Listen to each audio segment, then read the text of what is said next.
Okay, if you haven't had a chance to see the first video where I showed how bad things had gotten and kind of gave you a view of exactly what this room looks like, then here you go. This is just kind of a recap, and I will show you what it looks like after spending a little bit of time in here, and we'll just see what I can get finished with the time that I have today. So here we go. There's Betty Lou. Hi, Betty Lou. Okay, so we're at the end of day one. I don't know if there's anything to necessarily celebrate yet, other than I found my trash can. And you can start to kind of get through some places, and the table still looks as rough. Actually, it has some new things. It has a milking stool sitting on it. This I've got to go through and try to get up on top where I keep all of my greenery. And as you can see, it's pretty full. So I am not sure exactly what I will do with it. But I definitely have worked through several piles. I've gotten a lot of the trash out of here. I added this and separated out twine and rope. Picked up this rope off the floor and hung it up there. I already had that one, but added the other pieces. That's what happens when you order a case of something from the Dollar Tree, because they were sold out when you wanted it. So yeah, still have a lot to go. I still have not gotten my sewing machine out of the pile, but you can see you can actually walk here and you can walk over here. So definitely coming along. Still have quite a bit to do. Got my guy praying for me up there. But anyway, I'll bring you back as we go through on day 2. But it is dark outside and I have to work in the morning, so that is it for now. We'll keep going. Okay, so today's project is finding the table. So as promised in the introduction, rather than just organize and take all of the many items that are waiting to have something done to them and actually work on them as I go, so that when this is finished, not only do I have a clean, organized workspace, but I have completed projects. So we're going to focus on getting the table cleaned off and the items that are sitting here put away, and then have a treat of actually rewarding myself by finishing some projects and having some paint time. So let's go ahead and get this table cleaned up.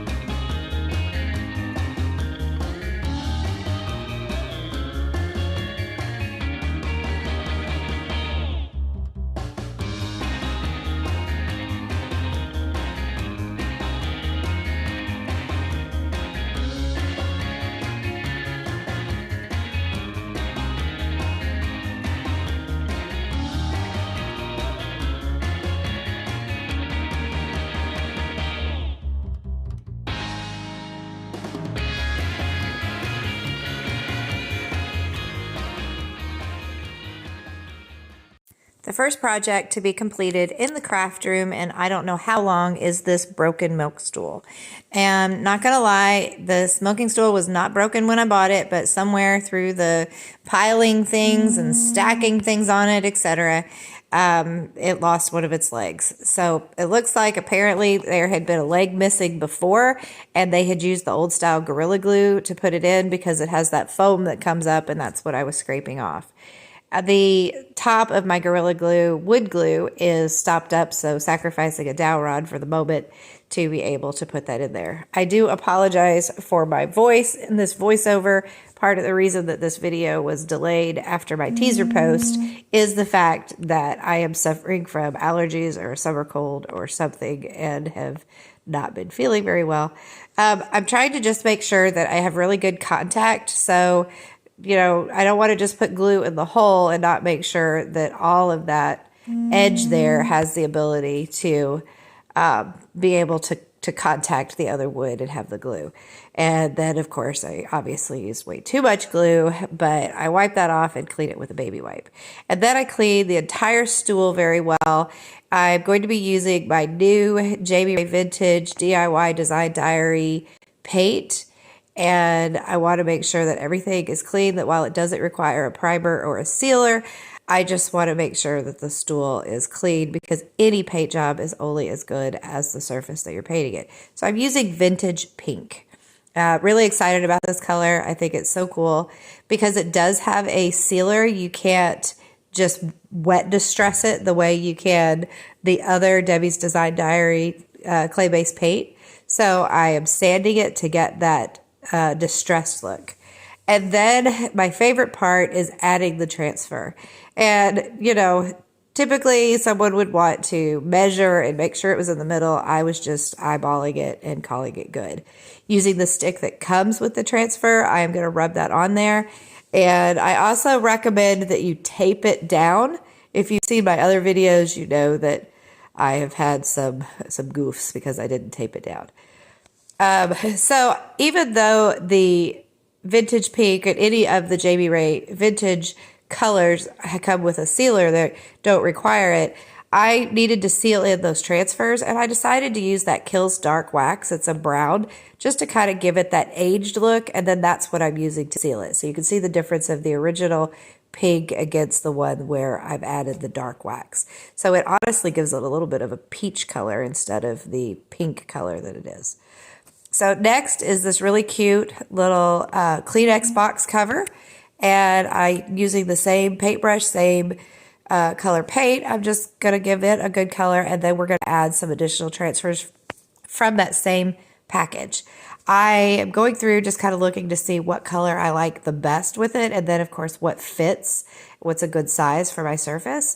And I end up using some flowers. You'll see I end up using some flowers from the Transfer Wander as well. And I will put in the description all of the items that I used so that you can see the color, the transfers, and you know exactly what I've used.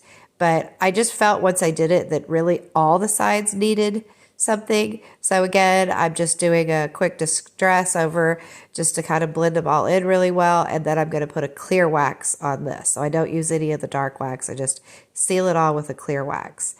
I don't like things to be unfinished and to look like they're not, you know, well thought through. So the next step that I do is I put felt on the bottom.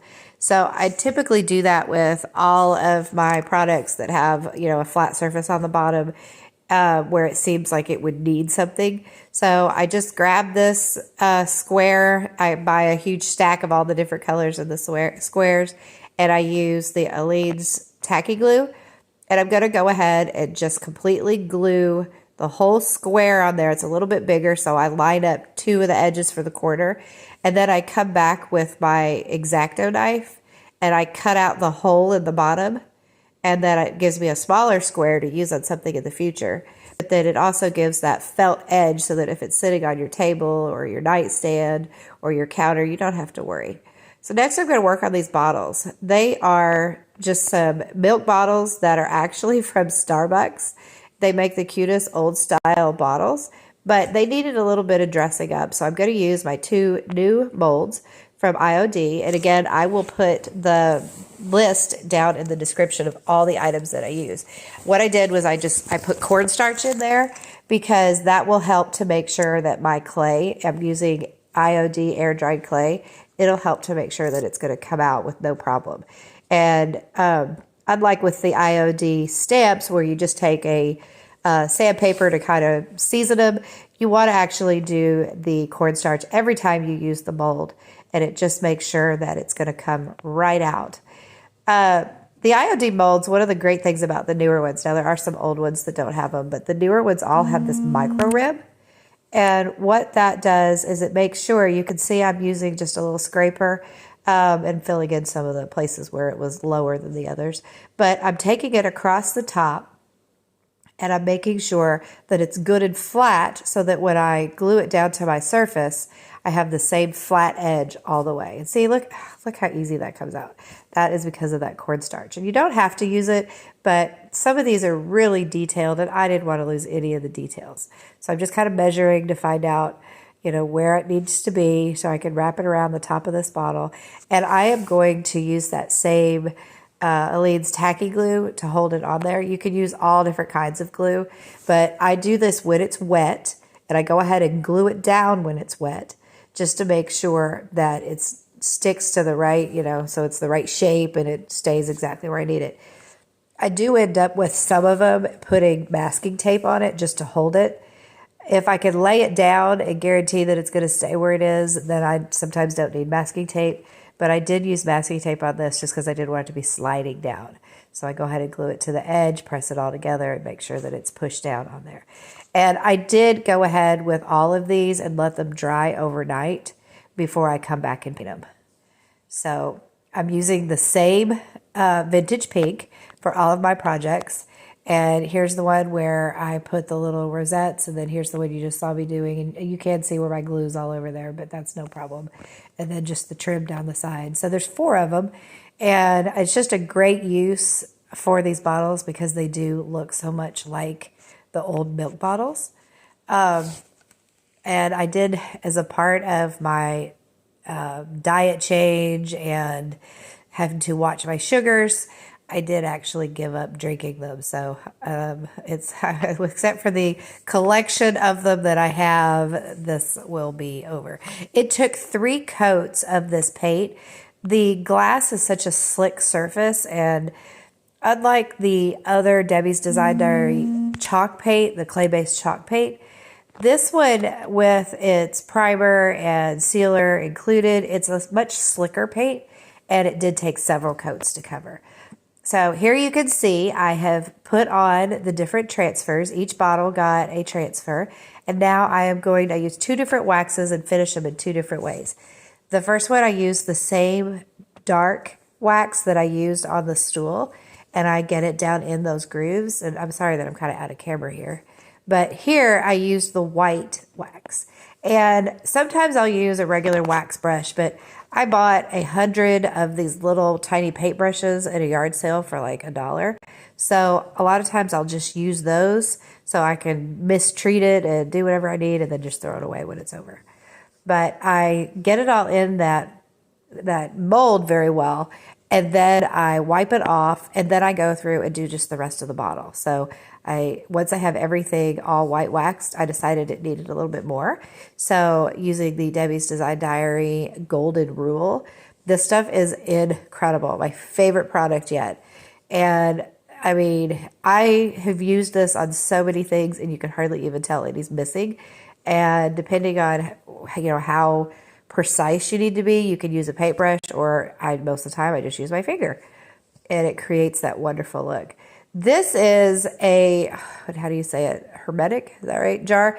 But it's missing all of the parts, but you can see the dents in the side where it had been. So I'm going to stir up my paint. It's been sitting, and I've got to get another. It's the next day. And so I'm using my same dowel rod that I used for the glue, using the other end to stir my paint and make sure that all of the different things are mixed in. And I'm going to give this little jar another coat. And I do I paint the whole jar. It got 3 coats as well, including the bottom. I went back and did the bottom. I wouldn't do a felt bottom on something like this. I would just go ahead and leave it the paint, same with the jars. But I used a little air-dyed clay and poked it in those holes where the hermetic top would have gone on there, where the little part that clips down. And so once it's painted, you can't actually even see that it had that. You can see it from the inside. So using the classic Pots transfer, again, IOD. So I'm using the classic Pots transfer here. And I go through and I pick one that kind of goes with the style that I've used on my other items. as well as a really good fit. And of course, obviously, I don't measure again. I just use my eyes. And those grid lines that are on these transfers are wonderful to make sure that things are straight. So I put it on there, push it down. I usually give things a real good rub all over. But this one I wanted to tape because, again, from one of my other videos, you can see on things that are round, it's really hard. They want to move, and I wasn't using anything to hold this jar still other than my other hand. So I did tape it just to try to keep it from sliding and risk tearing at my transfer. So I get that on there, and it is good to go. So you'll be able to see all of the finished projects at the very end of this video. So stick around and you can see what the rest of them look like. But this turned out so cute. So thanks for sticking around. I think the most important part of today's video is around the fact that the table is cleaned now. So it was wonderful to get it cleaned off. It was really great to get a bunch of projects finished and ready to go into my booth. But at the end of the day, the idea is that all of the items that I used for these projects have been put away back in the home where they belong, so that the next time I go to use them, I know exactly where to look, and that the table is ready to begin working projects again the next time. So I will continue to work on getting the areas around clean. If you are not already a subscriber, I would love if you would subscribe and click that notification bell, and then also share. Share this video, share my page. It helps me to grow. It grows my business both online and drives business to my booth and to my website. So I also have Facebook and Instagram. If you're not already there, please consider looking up &Unique Gifts there as well. And stay tuned for the next video where we're going to finish some half-done projects that leaked out there and are waiting to be cleaned up, because this is reclaiming my basement, not just reclaiming my craft room. So thanks again, and you have a blessed day.